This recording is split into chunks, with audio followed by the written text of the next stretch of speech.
नमस्कार मेरे प्यारे साथियों, जय हिंद। मेरे प्यारे साथियों, हम PYQ सीरीज चला रहे हैं जिसमें हमने अभी पिछला वीडियो 2020 का यूपी PCS द्वारा पूछे गए सभी प्रश्नों का जो इकोलॉजी इन्वायरमेंट में आए गए हैं उसको हमने डिस्कस किया है। आज हम यूपी PCS में PYQ 2019 के सभी क्वेश्चन को डिस्कस करेंगे जो भी क्वेश्चन इकोलॉजी इन्वायरमेंट में पूछे गए हैं। मेरे प्यारे साथियों, इसका मूल उद्देश्य है आपकी आगामी परीक्षा जो 2023 में यूपी PCS की होने वाली है या RO की होने वाली है, उन चीज़ों के लिए बहुत ही महत्वपूर्ण है। तो आइए हम क्वेश्चन को स्टार्ट करते हैं। जैसा कि आप देख भी रहे हैं, ecology and environment UP PCS PYQ 2019। आइए देखते हैं पहला क्वेश्चन आपसे क्या पूछा गया है। मेरे प्यारे साथियों, पहला क्वेश्चन पूछा गया है, इकोसिस्टम के संबंध में निम्न में क्या सत्य है। आपके पास चार विकल्प है। ए, प्राथमिक उपभोक्ता उत्पादक पर न्यूनतम रूप से आश्रित होते हैं। बिल्कुल गलत है, क्योंकि प्राथमिक उपभोक्ता उत्पादक पर न्यूनतम रूप से नहीं बल्कि पूर्ण रूप से आश्रित होते हैं। दूसरा है कि प्राथमिक उपभोक्ता उत्पादक से संख्या में सबसे अधिक होते हैं। तो ये भी गलत है, क्योंकि प्राथमिक उपभोक्ता उत्पादक से संख्या में अधिक नहीं होते। क्योंकि मेरे प्यारे साथियों, जो उत्पादक होते हैं, जो या प्राथमिक उत्पादक होते हैं, पेड़ पौधे वनस्पतियाँ, इनकी संख्या उपभोक्ता से ज़्यादा होती है। तो आपका ये भी गलत है, स्टेटमेंट ये भी गलत है। इसके बाद सी है, उत्पादक प्राथमिक उपभोक्ता से अधिक होते हैं। ये आपका बिल्कुल सही स्टेटमेंट है, क्योंकि जो उत्पादक होते हैं वो प्राथमिक उपभोक्ता से अधिक होते हैं। साथियों, अगला है डी है, द्वितीय उपभोक्ता अधिक होने के साथ साथ बहुत ही शक्तिशाली होते हैं। ऐसा बिल्कुल नहीं है कि द्वितीय उपभोक्ता अधिक शक्तिशाली हो सकते हैं, लेकिन ये अधिक नहीं होते। राइट। तो इस तरह से हमने देखा कि आपका सही जवाब क्या है, सी है। राइट। अगला क्वेश्चन हम देखते हैं। अगला क्वेश्चन आपसे पूछा गया है, 100% सौर ऊर्जा पर चलने वाला भारतवर्ष का पहला केंद्र शासित प्रदेश कौन सा है। आपके पास चार विकल्प दिए गए हैं। पहला विकल्प कह रहा है अंडमान निकोबार, दूसरा चंडीगढ़, दीव, पुडुचेरी। जैसा कि आप जानते हैं 2019 में यह करंट का क्वेश्चन रहा है। तो आपका सही जवाब क्या है, सी आपका सही जवाब है। दीव जो है 100% सौर ऊर्जा से चलने वाला भारत का पहला केंद्र शासित प्रदेश है। मेरे प्यारे साथियों, आपको कमेंट करके बताना है कि वह कौन सा स्टेट है जिसे पहला जैविक स्टेट का दर्जा दिया गया है। आपके लिए एक एक्स्ट्रा क्वेश्चन है। राइट। तो इसको आपको बताना है। आइए अगला क्वेश्चन देखते हैं। भारत द्वारा भूमि क्षरण तथा तटस्थता प्राप्त करने का लक्ष्य रखा गया है। भूमि क्षरण की बात की जा रही है। जो भूमि है हमारा, जो आपका डेजर्ट है, तेज़ी से बढ़ रहा है, इसको रोकने के लिए भारत सरकार ने क्या लक्ष्य निर्धारित किया है।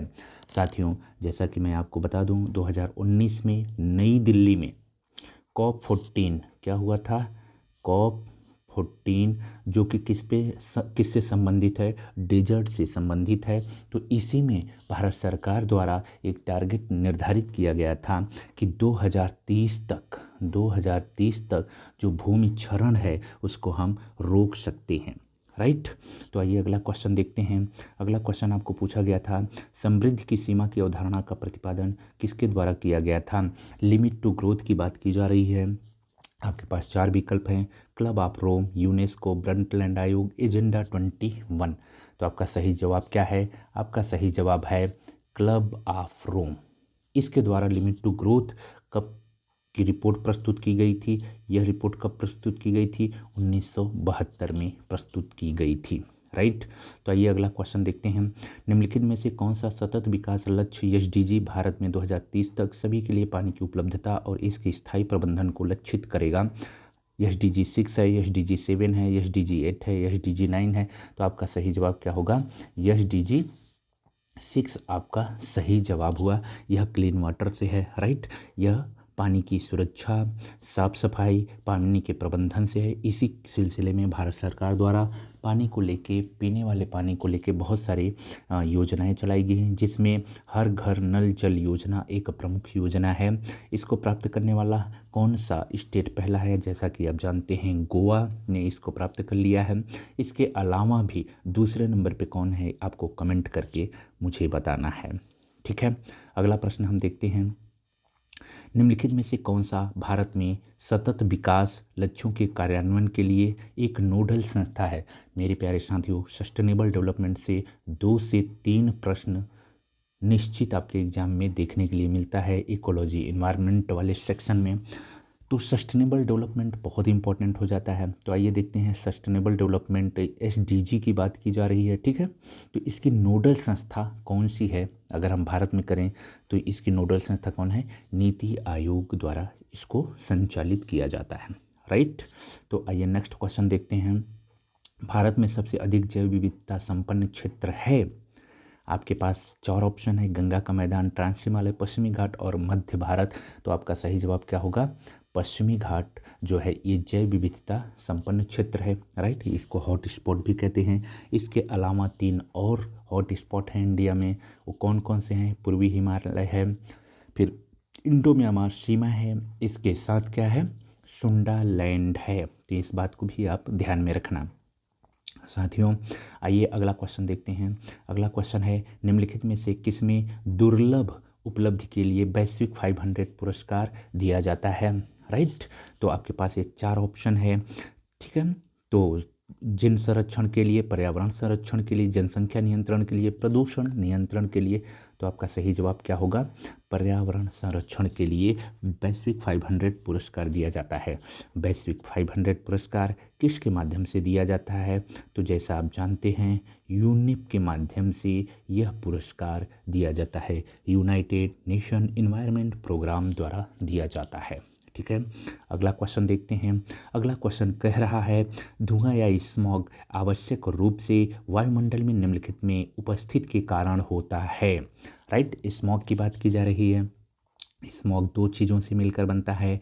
किससे? स्मोक और फॉग से मिलकर बनता है। स्मोक और फॉग से मिलकर स्मॉग बनता है। आपके पास विकल्प है ऑक्सीजन है, ओजोन, जो कि गलत है। ओजोन तथा नाइट्रोजन, ये भी गलत है। ऑक्सीजन तथा नाइट्रोजन, ये भी गलत है। नाइट्रोजन तथा सल्फर डाइऑक्साइड, आपका सही जवाब क्या होगा? नाइट्रोजन तथा सल्फर डाइऑक्साइड आपका सही जवाब होगा। इसके उपस्थिति के कारण ये स्मॉग बनता है। जब स्मॉग बनता है तो इसके अलावा ओजोन होता है उसमें। तो जो ओजोन होता है वो आपके आँख में जलन या फिर नाक में जलन पैदा करता है, राइट। इसके अलावा आइए अगला क्वेश्चन देखते हैं, क्या आयोग ने पूछा है। आयोग ने आपसे प्रश्न पूछा है, निम्नलिखित में से कौन सा जैविक नाइट्रोजन निर्धारक से संबंधित है। इसमें कह रहा है कि जो जैविक नाइट्रोजन है उसका निर्धारक कौन सा तत्व होता है, राइट। तो आपके पास 4 विकल्प है, लाल शैवाल, भूरा शैवाल, हरा शैवाल, नीला हरा शैवाल। तो आपका सही जवाब क्या होगा? नीला हरा शैवाल, ठीक है। ये नाइट्रोजन को ज़मीन में स्थिरीकरण के लिए महत्वपूर्ण हो जाता है, ठीक है। अगर हम इस नीला हरा शैवाल की बात करें तो ये धान की खेती के लिए महत्वपूर्ण अवयव है, राइट, ठीक है। तो आइए अगला क्वेश्चन देखते हैं। अगला क्वेश्चन क्या कह रहा है साथियों? अगला क्वेश्चन है आपके लिए, पारिस्थितिकी तंत्र में एक पोषी स्तर से दूसरे पोषी स्तर में स्थानांतरण से ऊर्जा की मात्रा क्या होती है? बढ़ती है, घटती है, स्थित रहती है, बढ़ सकती है या घट सकती है?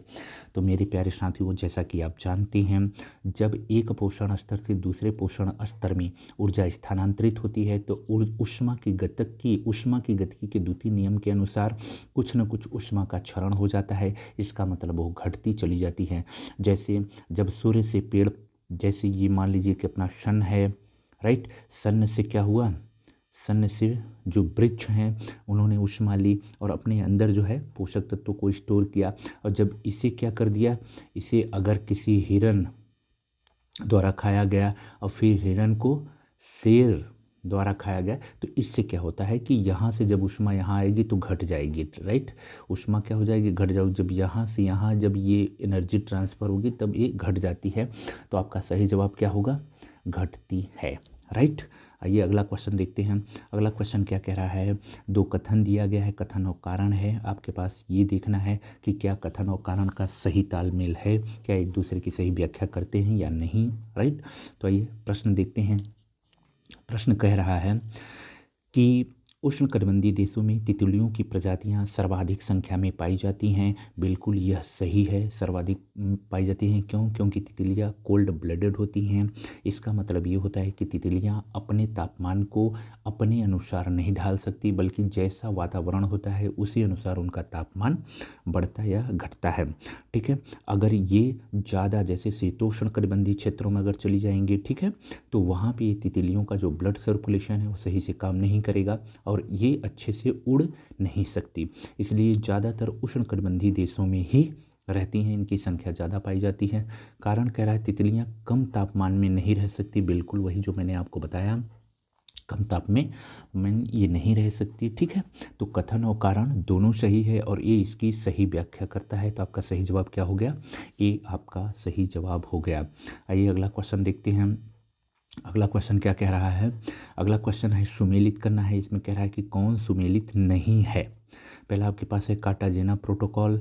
तो अगर हम बायोसेफ्टी से देखें तो बिल्कुल सही है। कार्टाजेना जो प्रोटोकॉल है वो बायोडाइवर्सिटी से ही संबंधित है। किससे? बायोडाइवर्सिटी से संबंधित है, राइट।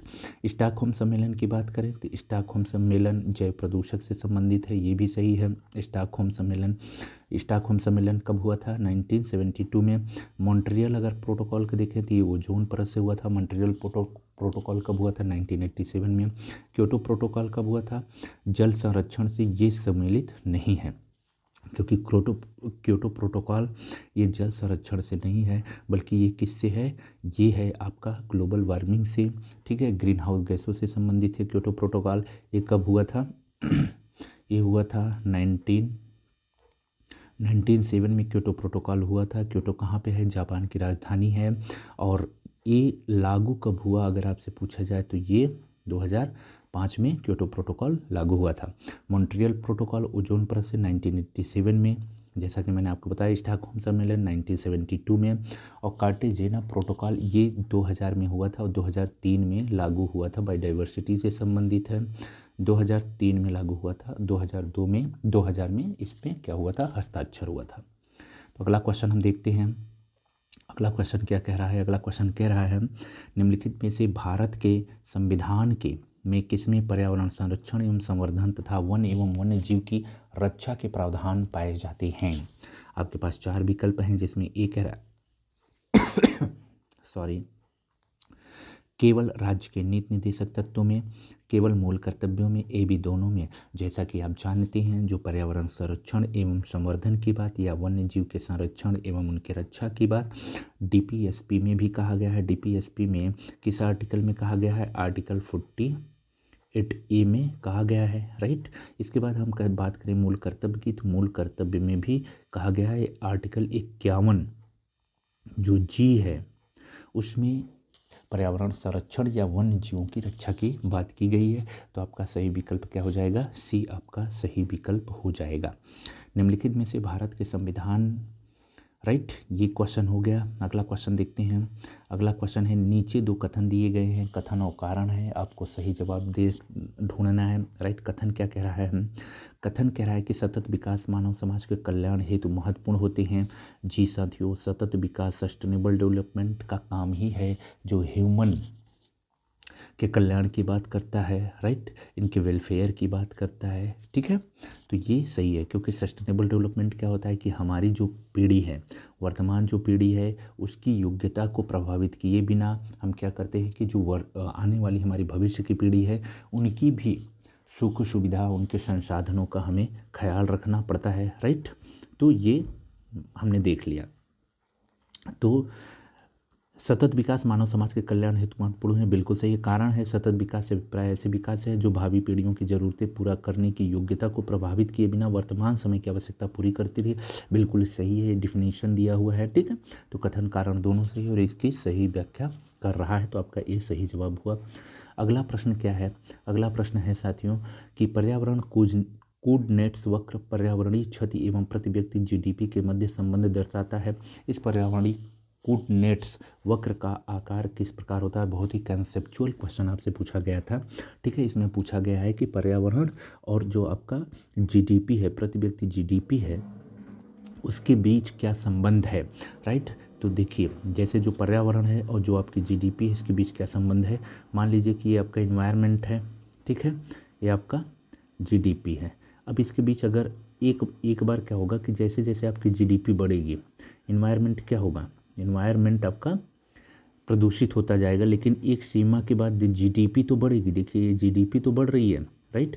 लेकिन अब इन्वायरमेंट क्या होगा, इन्वायरमेंट आपका प्योर होता चला जाएगा, शुद्ध होता चलाएगा। तो ये उल्टा यू आकार का वक्र बनता है, राइट। तो आपका सही जवाब क्या होगा, ये उल्टा यू आकार का होता है। जैसा कि आप देखते हैं अमीर जो स्टेट है, चाहे अमेरिका हो, स्विट्ज़रलैंड हो, ब्रिटेन हो, यहाँ पे देखे हैं कि पर कैपिटा इनकम जैसे जैसे बढ़ी, लोगों की आय बढ़ी, जीडीपी बढ़ी, तो यहाँ का वातावरण भी ज़्यादा शुद्ध हुआ है। अगला क्वेश्चन हम देखते हैं। अगला क्वेश्चन कह रहा है कि निम्नलिखित घटनाओं को उनके प्रारंभ के कालानुक्रम में व्यवस्थित करिए और कोड के माध्यम से सही उत्तर का चयन करिए। तो ये घटनाएं दी गई हैं आपके पास। पहली घटना क्या है, वन्य जीव संरक्षण अधिनियम। वन्य जीव संरक्षण अधिनियम कब आया था, अगर हम वन्य जीव संरक्षण अधिनियम की बात करें 1972 में आया था। जैव विविधता अधिनियम, जैव विविधता अधिनियम 2002 में है। प्रोजेक्ट टाइगर की अगर हम बात करें तो 1973 में है। और आज हम प्रोजेक्ट हाथी की बात करें तो 1992 में है, राइट। तो इस तरह से हमने देखा कि सबसे पहले क्या आया है, सबसे पहले आया है 1972 में वन्य जीव संरक्षण अधिनियम एक सबसे पहले आया है। तो आपके ये दोनों ऑप्शन ऐसे ही कट गए, ठीक है। उसके बाद दूसरे नंबर पे क्या है, दूसरे नंबर पे आपका आया है टाइगर 1-3 आया है। तो आपका सही जवाब क्या हो जाएगा, बी 1-3-4 जो आपका सही जवाब होगा। आइए अगला क्वेश्चन देखते हैं। अगला क्वेश्चन कह रहा है अंतर्राष्ट्रीय और संगठन, मतलब सौर संगठन है यहाँ पे। अंतर्राष्ट्रीय सौर संगठन का सचिवालय वर्तमान में निम्नलिखित में किस स्थान पर स्थित है। तो आपका सही जवाब क्या है, आपका सही जवाब है गुरुग्राम, राइट। गुरुग्राम कहाँ है, हरियाणा में है। यहीं पे अंतर्राष्ट्रीय सौर संगठन का मुख्यालय उपस्थित है, राइट। अगला क्वेश्चन देखते हैं। अगला क्वेश्चन कह रहा है कि निम्नलिखित में से कौन सा वायु प्रदूषण के जैविक सूचक का प्रसिद्ध उदाहरण है, ठीक है। इंडिकेटर की बात की जा रही है कि अगर जो एयर पोल्यूशन है इसमें कौन ऐसा है जो एयर पोल्यूशन का एक अच्छा इंडिकेटर है। आपके पास 4 विकल्प हैं, लाइकेन है, मैथिल मर्क्यूरी है, गुलाब का पौधा है, सूरजमुखी का पौधा। तो आपका सही जवाब क्या होगा, लाइकेन, ठीक है। ये जो मांस होते हैं, जो लाइकेन होते हैं, ये एयर पोल्यूशन का एक अच्छा इंडिकेटर माने जाते हैं, ठीक है। अगला क्वेश्चन देखते हैं। अगला क्वेश्चन क्या कह रहा है, अगला क्वेश्चन कह रहा है निम्नलिखित कथनों में से कौन सा सत्य है, ठीक है। आपके पास कथन है भूमध्य रेखा से ध्रुवों की ओर जाते समय विविधता में वृद्धि होती है, बिल्कुल गलत है। भूमध्य रेखा से जब आप ध्रुवों की ओर बढ़ोगे, पोलर की तरफ बढ़ोगे, तो जो बायोडाइवर्सिटी है वो कम होती है, बढ़ती नहीं है। तो ये कथन गलत है। उष्ण कटिबंध शीतोष्ण की अपेक्षा अधिक जातियों को आश्रय देते हैं। जो उष्ण कटिबंध है शीतोष्ण की अपेक्षा अधिक जातियों को आश्रय देते हैं, ये आपका कथन सही है, बिल्कुल ऐसा देते हैं। विशालतम जैव विविधता और अमेजन वर्षावनों में पाई जाती है, ये भी सही है। जाति विविधता शीतोष्ण क्षेत्रों में ध्रुवों की ओर घटती है, ये भी आपकी सही है। इसका मतलब इसमें ये पूछा जाएगा कौन सा कथन सही नहीं है, ये प्रश्न आपसे पूछा गया है। तो ये सही नहीं है और बाकी तीनों कथन सही हैं। आइए अगला क्वेश्चन देखते हैं। अगला क्वेश्चन क्या कह रहा है कि मानव गतिविधियों से परिवर्तित पर्यावरण क्या कहलाता है, राइट। तो जो ह्यूमन एक्टिविटी है उससे संबंधित जो परिवर्तित जो पर्यावरण है, जो चेंजिंग आती है, उसको क्या कहते हैं हम, उसको एक्चुअल में हम एंथ्रोपोजेनिक कहते हैं, ठीक है। जैसे हम मानव के एक्टिविटी से जो पर्यावरण में बदलाव आता है उसको हम एंथ्रोपोजेनिक कहते हैं, और इस तरह के पर्यावरण को एंथ्रोपोजेनिक पर्यावरण कहते हैं। ये आपका सही जवाब हुआ। अगला क्वेश्चन देखते हैं। अगला क्वेश्चन क्या कह रहा है, अगला क्वेश्चन कह रहा है सुपोषण के संबंध में निम्नलिखित में से कौन सा कथन सत्य है, ठीक है। कौन सा कथन सत्य है, इसे हमें देखना है। पहला है यह जल निकाय के पोषक तत्व संवर्धन की घटना है। सुपोषण की बात कर रहा है, यूट्रोफिकेशन की बात कर रहा है, बिल्कुल यह जल निकाय के पोषक तत्व संवर्धन की घटना है। संवर्धन मतलब वृद्धि की घटना है। यह जल में घुलित ऑक्सीजन को कम करता है, ये भी दोनों सही है। तो आपका सही जवाब क्या होगा, 1 और 2 दोनों कथन सही है। जैसा कि आपने देखा होगा कि जैसे जो तालाब है, झील है, नदियाँ हैं, जहाँ पे पोषक तत्व ज़्यादा से ज़्यादा बाहर से आके एकत्रित होते हैं। वहाँ पे आपने देखा होगा जो शैवाल हैं, एल्गी हैं, जो ग्रीन ग्रीन आपने देखा होगा, ये एक परत जम जाती है तालाबों पे। वो जो परत है वो क्या है, वही तो सुपोषण की एक घटना है, राइट। तो इस जब वो परत जम जाती है तो उसमें ऑक्सीजन का लेवल कम हो जाता है, और ऑक्सीजन का लेवल कम होने के कारण उसके अंदर जो भी जीव जंतु हैं, छोटे छोटे मछलियां हैं छोटी, वे क्या होती हैं, उनका धीरे धीरे डेथ होना शुरू हो जाता है। ये क्यों होता है, क्योंकि ऑक्सीजन का लेवल उसके अंदर कम हो जाता है, राइट। आइए अगला क्वेश्चन देखते हैं मेरे प्यारे साथियों। इस तरह से 2019 में उत्तर प्रदेश सरकार द्वारा जितने भी इकोलॉजी एनवायरनमेंट में क्वेश्चन पूछे गए थे, हमने सारे क्वेश्चन को एक एक करके डिस्कस किया और हमने उसको अच्छे से देखा। यहाँ से नेक्स्ट 2023 में भी प्रश्न, चाहे आप आर ओ या आर ओ का एग्ज़ाम दोगे, चाहे यूपी पीसीएस 2023 का एग्ज़ाम दोगे, यहाँ से प्रश्न देखने के लिए मिलेगा। तो आप प्लीज़, अगर आप वीडियो पे नए हो तो आप वीडियो को जो है चैनल को सब्सक्राइब करिए, अपने दोस्तों तक ज़रूर शेयर करना। और हाँ, अगर आपको वीडियो अच्छी लगे तो प्लीज़ एक लाइक ज़रूर करिए ना। तब तक के लिए आप सभी को मेरा नमस्कार। थैंक यू, धन्यवाद।